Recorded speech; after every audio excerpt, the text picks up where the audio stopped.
आई गो देवा नारायणा, आज का दिन तो बहुत ही खराब था।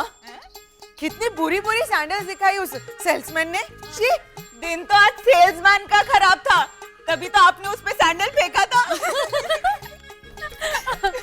Oh God, oh big mother in law, control your sandal.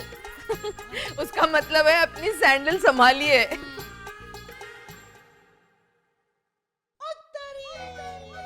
बड़ी सासू माँ कुछ उखड़ी उखड़ी लगती है। लगता है राधा बेन और गंगा बेन जो 4 धाम गए थे वो इनके लिए प्रसाद नहीं लेकर आए। क्यों बड़ी सासू माँ? पारुल, होगी कोई वजह, क्यों चिढ़ा रही है? भाभी, ये लीजिए आपकी फेवरेट मूंगफली। जस्सूबेन ने तुझे मूंगफली देकर बहला दिया है।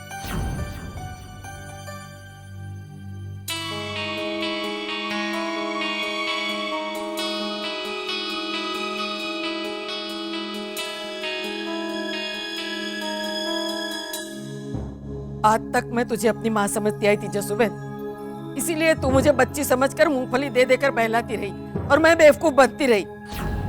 लेकिन अब मेरी आंखें खुल गई है, अब मैं मूंगफली से बहलने वाली नहीं हूँ।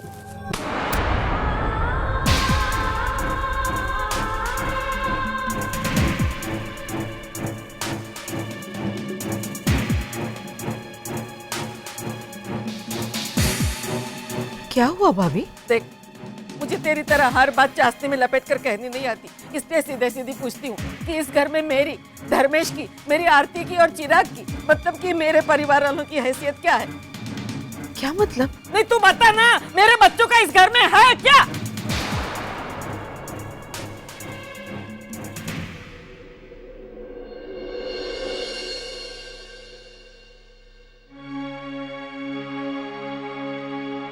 मेरा धर्मेश फूल की दुकान चलाता है, लेकिन दुकान पापा के नाम पर है।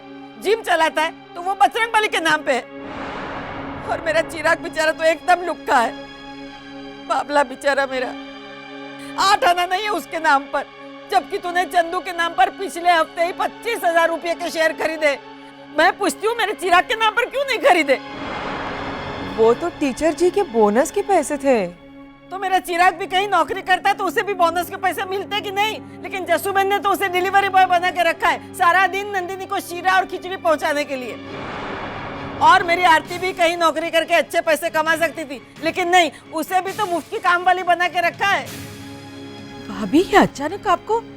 नहीं, मुझे जवाब चाहिए। तूने क्या कहा था? जब तक धर्मेश, आरती और चिराग की शादी तय नहीं हो जाती है तू पिनाकिन की सगाई नहीं करेगी, ये जसूबेन का वादा है। अब मेरी समझ में आ रहा है कि मेरे बच्चों की शादी कराने का तेरा इरादा ही नहीं है। ऐसा नहीं है भाभी। ऐसा नहीं है तो फिर तू बता ना। तेरे बच्चे सब बाल बच्चों वाले हो गए और मेरा धर्मेश, आरती और चिराग शादी के बगैर क्यों बैठे? आज अगर मेरी आरती की शादी हो गई होती तो सारे गांव में उसके कैरेक्टर पे उंगलियां क्यों उठाते लोग? अगर मेरी धर्मेश की शादी हो गई होती तो वो नक्सचढ़ी, नालायक, घमंडी सोनाली के चक्कर में पड़कर बर्बाद क्यों होता? और मेरे चिराग की शादी हो गई होती तो वो सारा दिन स्कूटर साफ कर करके अपना अकेलापन दूर करने की कोशिश क्यों करता? मुझ पर हमेशा बच्चों में भेदभाव की बात करने का इल्जाम लगाती है, लेकिन तूने तो भेदभाव किया है। अभी देख, सबकी सब सैंडल लेने गई, मेरी आरती को खाना बनाने में लगा दिया ना। बड़ी सासू माँ, खाना तो जिग्ना बेन भी बना रही है और आरती बेन ने खुद कहा कि अभी उनका जाने का मूड नहीं है, तो वो जिग्ना बेन के साथ। 1 मिनट दीपिका, भाभी को जो बोलना है उन्हें साफ साफ बोलने दे। मैं हमेशा साफ साफ ही बोलती हूँ जसूबेन। मेरे मन में जो जहर होता है ना, मैं सीधा उगल देती हूँ, तेरी तरह चाशनी में डुबो कर नहीं निकालती। वो मेरा बगल में छुरी वाली बात करती है तू। साफ साफ कहूँ ना तो मेरे साथ डबल गेम खेलती आई है तू।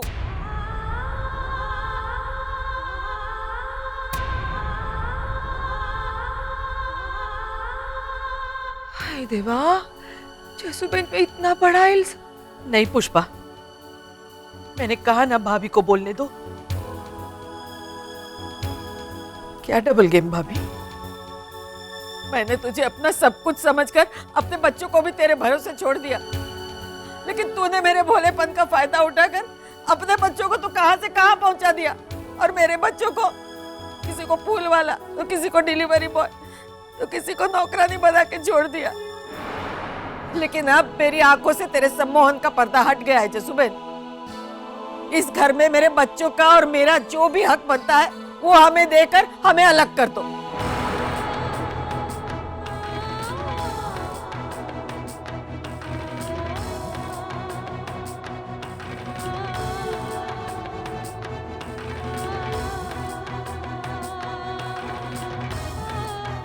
आप बात को कहाँ से कहाँ ले जा रहे हैं बड़ी सासू माँ? आप मुझे किसी की सफाई, किसी की दलील नहीं चाहिए, क्योंकि मैं एक दलील दूंगी जसुबेन, तू सामने 10 दलील देगी। तेरा दिमाग मुझसे 10 गुना तेज चलता है।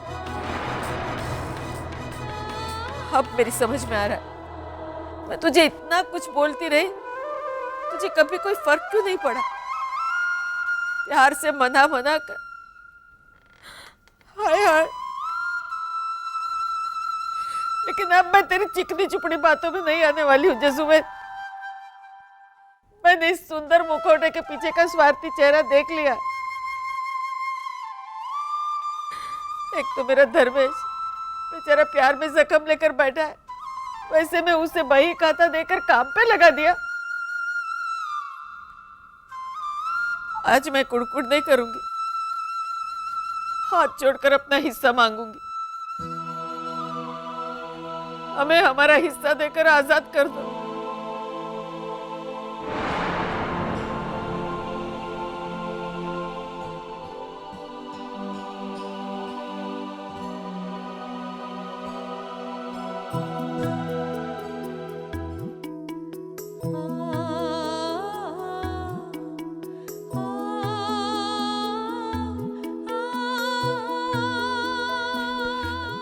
जसुबेन, बड़ी सासू माँ तो ऐसे ही कभी कभी बिना सोचे समझे। दीपिका, भाभी ने पहली बार बहुत सोच समझ कर बोला है, लेकिन कितना गलत बोला। वो जरूर राधा बहन और गंगा बहन ने बड़ी सासू माँ के मन में गलतफहमी पैदा की है, वो दूर करनी होगी। नहीं पारुल बेटा, भाभी की गलतफहमी दूर करने से पहले मुझे अपने अंदर की गलती ढूंढकर उससे दूर करनी पड़ेगी।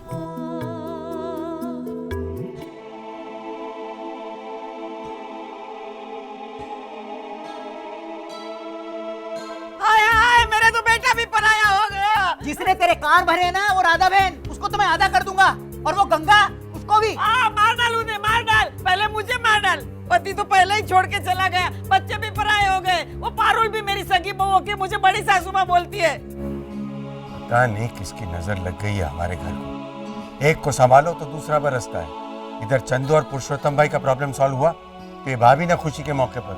अरे चुप हो जाना। अब जाकर कहिए ना धर्मेश से कि भाभी को इस तरह ना डांटे। डांटने दो, सांस लेना मुश्किल कर दिया है भाभी ने सबका। ना खुद जीती है ना दूसरों को जीने देती है। ठीक ही तो कह रही है वो। अब खुद को उनकी जगह रखकर देखिए ना, धर्मेश की शादी हुई ना चिराग की, आरती की भी उम्र बढ़ती जा रही है। अब तो ये मुझे भी लगने लगा है कि अनजाने में सही, लेकिन उनके और उनके बच्चों के प्रति मैं भेदभाव तो नहीं करती आई हूँ। हाँ, करती आई हैं भेदभाव जसुबेन, और अनजाने में नहीं, हमेशा जानबूझकर भेदभाव करती आई है। गीता, तुम भी? मुझे बोलने दीजिए पापा। आज हम लोग सैंडल खरीदने के लिए मार्केट में गए तो जस्सू बहन ने सबसे पहले बड़ी सासू माँ के लिए सैंडल खरीदा, जबकि उनके पास 3 जोड़ी सैंडल पहले से ही पड़ी है। जब भी कोई चीज आती सबसे पहले आप उसे चिराग के लिए संभाल कर रखती थी। इस घर में पिनाकिन के लिए कुछ नहीं है, लेकिन चिराग के पास साइकिल भी है और स्कूटर भी। देखो गीता, तुम नहीं जस्सू बहन, बड़ी सासू माँ के सारे झूठे इल्जाम आप अपने सर पर ढोती चली आएंगी और हम चुपचाप तमाशा देखते रहे। लेकिन अब हम चुप नहीं रहेंगे। उनके बच्चे तो, तेरे मुंह से उनके बच्चे। मैं बोलना नहीं चाहती जस्सू बहन, लेकिन उन्होंने मुझे बोलने के लिए मजबूर किया है। उनके बच्चों को तो कभी कोई शिकायत नहीं होती, बार बार सिर्फ उन्हें क्यों शिकायत होती? फैमिली फोटो में अपने और अपने बच्चों की अलग तस्वीर वो खिंचवाती है और भेदभाव का इल्जाम बार बार आप पर लगा देती है। और पिनाकिन के लिए जो रिश्ता लेकर आई थी मेरा बाबू छैल छबीला वाली लड़की का, क्या बोल रही थी कि ये लड़की बहुत अच्छी है, लेकिन जब चिराग के लिए बात छिड़ी तो अचानक वो लड़की कैरेक्टर की बुरी और दिमाग से दब्बू हो गई। वो लड़की ऐसी थी ये बड़ी सासू माँ अच्छी तरह से जानती थी, लेकिन फिर भी पिनाकिन के लिए रिश्ता लेकर आई। क्या ये भेदभाव नहीं था? माना कि ऐसा हुआ था गीता, लेकिन उनकी बात भी पूरी तरह गलत नहीं है। अरे कैसे नहीं है गलत? उनके बारे में अच्छा सोचो तो भी उन्हें बुरा लगता है। अरे सुनती है तो सुनने दो उनको।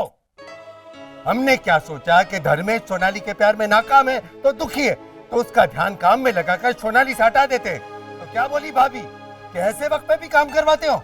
हाँ, और चिराग क्या कहता रहता है कि मुझे किसी ने नहीं कहा, लेकिन जब उसे कहा तो भी बड़ी सासू माँ को प्रॉब्लम है कि उनके बेटे को नौकर बना दिया। हर बात का उल्टा मतलब निकालती है। तुम समझो गीता, आरती की उम्र 29 साल की हो गई है। इसके लिए भी वही जिम्मेदार हैं।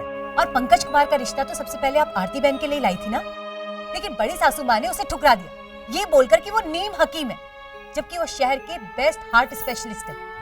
काशी भाई के बेटे का रिश्ता भी आया था। अरे अच्छी खासी इलेक्ट्रॉनिक की शॉप थी उनकी, लेकिन भाभी ने लड़के को रेडियो मिस्त्री कहकर ठुकरा दिया। बोलो मैं पूरी लिस्ट देता हूँ, एक से एक बढ़िया रिश्ते ढूंढ कर लाए थे हम आरती के लिए, लेकिन भाभी ने सिर्फ सुनकर ना कह दी। अरे देखो तो सही का रिश्ता कैसा है। और धर्मेश भाई के लिए नीता का जो रिश्ता आया था, तब बड़ी सासू माँ क्या बोली कि उसका कजिन मामा शराब पीता है। अरे कजिन मामा शराब पीता था, इसका मतलब नीता का कैरेक्टर खराब था। अरे भाभी खुद हर रिश्ते को ठुकराती है और इल्जाम तुम पर लगाती है कि तुमने उनके बच्चों की शादी नहीं की, और तुम शर्मिंदा होकर रोती रहती हो। अरे बोलो उन्हें शर्मिंदा होने के लिए। तुम में हिम्मत नहीं है तो मैं जाकर बोलता हूँ। मैं आपके हाथ जोड़ती हूँ, मत जाइए। वो तकलीफ महसूस करती है इसलिए बोलती है, उनके आंसू झूठे नहीं है। तो तुम्हारे आंसू क्या झूठे हैं? बहुत हो गया है जसू, साफ साफ पूछ लो तुम भाभी से कि क्या चाहिए उन्हें। पूरी प्रॉपर्टी चाहिए तो दे दो, हम नए सिरे से कमा के अपना अर्जित कर लेंगे, लेकिन टेंशन खत्म करो तुम। अब ऐसा क्यों बोल रहे हैं? वो हमारी जिम्मेदारी है। इस बार मैं तुम्हें साफ साफ कह देता हूँ जसू कि हर बार की तरह इस बार भी चुप रहकर तुमने भाभी की बकवास, कुड़कुड़ और झूठे इल्जाम सहे ना, तो मेरा तुमसे झगड़ा हो जाएगा। इसी दिन के लिए तुझे पैदा किया था, ताकि दूसरों के बहकाव में आकर मुझे घर से धक्के मार के बाहर निकाल दे। देख बा, तू ना अभी तमाशा खड़ा मत कर। मैंने तुझे सिर्फ ये कहा था कि कुछ दिन जाके मामा के घर आया, और ये मुझे ये कह रही है कि मैं इसे धक्के मार के घर से बाहर निकाल रहा हूँ। मुंह से नहीं बोला तो क्या हुआ, तेरे मन में तो वही था ना। सबको अपने जैसी मीठी छुरी बना के रखा है जस्सू बहन ने। देख आरती, तू इसे कहते जस्सू बहन के बारे में अनाप शनाप ना बोले, वरना क्या मारेगा मुझे? मारेगा मुझे? ले मार मार मुझे, मार। ये कसर भी पूरी कर ले। जिसके लिए दुनिया से लड़ी वही मुझे मारने के लिए तैयार है। वाह रे जस्सू बहन, मेरे पेट से अपनी फौज पैदा करवाई तूने। चल बाबले, बेटे के हाथ का मार खाने से तो अच्छा है हम बाहर शर्म से मर जाए। छोड़ ना, छोड़। नहीं चाहिए, जा, बैग भी नहीं चाहिए।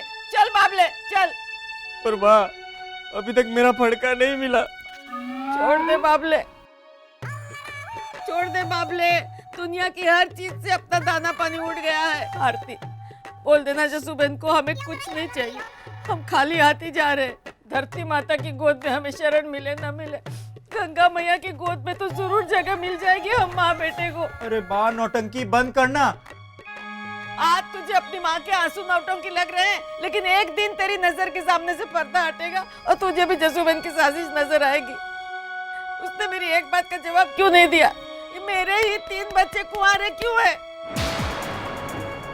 तू बता ना आरती, मेरे ही 3 बच्चे कुंवारे क्यों है? जबकि उसका पोता पिनाकिन जो अभी अभी पैदा हुआ है, उसकी वो सगाई करने जा रही है। हाँ, इतना बड़ा भेदभाव, इतनी बड़ी साजिश अगर निभाना नहीं था तो उसने वादा किया क्यों था? है कोई जवाब? तू बता ना आरती। मासी, मैं मानती हूँ कि जस्सू बहन ने वादा किया और निभा नहीं पाई, लेकिन इसके पीछे उनकी कोई साजिश है। आपने ऐसा सोच भी कैसे लिया? उन्होंने हमेशा जिग्ना को अपनी गोद से हटाकर मुझे गोद में लिया है। हाँ, लेकिन जिग्ना की शादी कर दी, तुझे अभी तक गोद में बिठा के रखा है बूढ़ी होने के लिए। ये बात तुझे क्यों नहीं दिखाई दे रही है जो मुझे दिखाई दे रही है? मासी, आपको सिर्फ वही दिखाई दे रहा है जो गंगा मासी और राधा मासी आपको दिखाना चाह रही हैं। अब समझ में आया कि कल ये दरवाजा क्यों बंद था। वो दरवाजा बंद करके आपके कान भर रही थी। हाँ, भरे हैं उन दोनों ने मेरे कान, और इसके लिए मैं उनका शुक्रिया भी अदा करती हूँ, क्योंकि उन्हीं की वजह से आज मुझे इस बात का एहसास हुआ है कि मेरे साथ कितनी बड़ी और कितनी गहरी राजनीति खेली गई है। अब मुझ में और ताकत नहीं है जस्सू बहन की साजिश का शिकार बनने की। चल बाबले।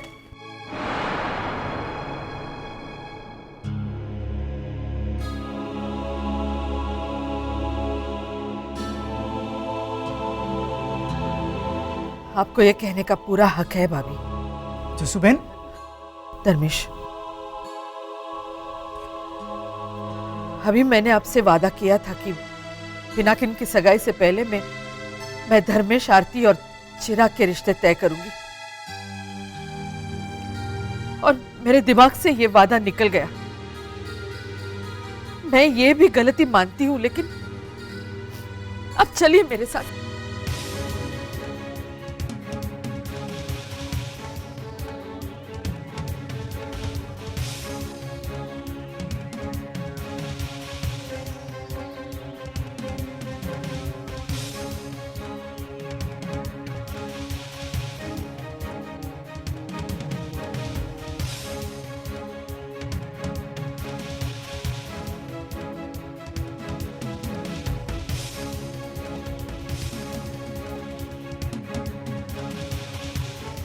अभी महादेव साक्षी है, जब से इस घर पे कदम रखा है मैंने आपको जेठानी नहीं बल्कि एक सहेली के रूप में देखा है। इस शहर के लोग मेरे बारे में क्या सोचते हैं, राधा बहन, गंगा बहन मेरे बारे में क्या सोचती है, उससे मुझे कोई मतलब नहीं। लेकिन अगर मेरी सहेली सचमुच ऐसा सोचती है कि मैंने धर्मेश और चिराग को नौकर बना के रखा है, या आरती की शादी जानबूझकर नहीं कर रही हूं, तो जितना दुख आपको हुआ है उससे कई ज्यादा गुना दुख मुझे हुआ है। अभी आप एक बार मेरे सर पे हाथ रखकर कहिए कि आपने गुस्से में जो भी कहा वो आप सचमुच मानती है। मेरा बस एक ही सवाल है कि पिनाकिन की सगाई हो रही है और मेरे तीनों बच्चों की। मैं मानती हूँ मेरी गलती है। अरे आपकी गलती कैसे है जस्सू बहन? आप तो मेरे और आरती के लिए कितने रिश्ते लाई हैं। फिर भी मेरी गलती है, मैं मानती हूँ। पर भाभी ये गलती है, साजिश नहीं है। ऐसा नहीं है भाभी कि मैंने तीनों बच्चों को छोड़कर सिर्फ पिनाकिन के लिए रिश्ता ढूंढा। पिनाकिन ने तो नंदिनी को अपने लिए खुद ढूंढा, फिर भी मैंने उसे बालिग होने तक रोक के रखा। हाँ, मैं कबूल करती हूँ कि पिनाकिन के सगाई के चक्कर में मैं इतना उलझ गई कि तीनों बच्चों के शादी के बारे में मैं भूल गई। लेकिन महादेव की कसम खा के कहती हूँ, ये मेरी साजिश नहीं है।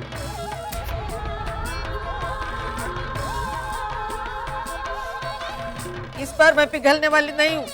तू हर टाइम किसी न किसी बहाने रो रो के मुझे मना लेती है। हाँ, और इतना दिल से रोती है कि बा को मानना पड़ता है। मेरे एक झापड़ पड़ेगा ना तो तू भी रोएगा। धर्मेश, तुझे कहा ना चुप रहने के लिए। चिराग, अगर मेरे आंसू झूठे लग रहे तो मैं महादेव की कसम खा रही हूँ ना। आपको अब भी यकीन नहीं आ रहा है मासी? तो फिर इसका कुछ नहीं हो सकता। तो चल यहाँ से, चल निकल, चल। हाँ हाँ, जा रहे हैं। नहीं भाभी, अगर प्रॉब्लम किसी के जाने से सॉल्व होगी तो आप नहीं, मैं जाऊंगी।